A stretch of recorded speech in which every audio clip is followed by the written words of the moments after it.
10:30 കഴിഞ്ഞപ്പോഴേക്കും നമ്മൾ കൊച്ചിയിലെ വീട്ടിൽ നിന്ന് ഇറങ്ങിയതാണ് കേട്ടോ ചേരാനല്ലൂർക്ക് പോകുന്ന വഴി അന്നമ്മളുടെ മരുന്ന് മേടിക്കാൻ വേണ്ടി നമ്മൾ ഹോമിയോ ഡിസ്പെൻസറിയിൽ കയറിയതാണ്. ഡോക്ടർ വരാൻ കുറേ വൈകി. തിരിച്ച് വീട്ടിലെത്തിയിട്ട് ഫുഡ് ഉണ്ടാക്കി കഴിക്കാമെന്ന് ഓർത്തിട്ടുണ്ടെങ്കിൽ 4 മണി ആയാലും നടക്കത്തില്ല. കാരണം നമ്മൾ കൊച്ചിയിൽ നിന്ന് ഇവിടെ വരെ എത്തണ്ടേ.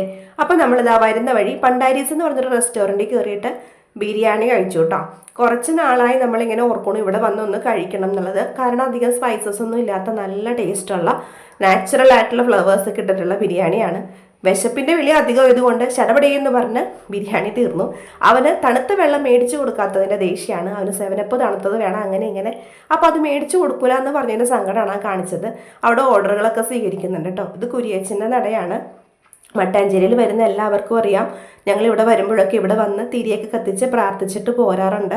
അപ്പം നമ്മളുടെ കാര്യങ്ങളെല്ലാം പറഞ്ഞ് പ്രാർത്ഥിച്ച് നമ്മളെല്ലാവരും ഓരോ കെട്ട് തിരിയെല്ലാം കത്തിച്ചു. പിന്നെ നമ്മൾ തിരിച്ചു പോകുന്നത് ജങ്കാറ് വഴിയാണ് കേട്ടോ.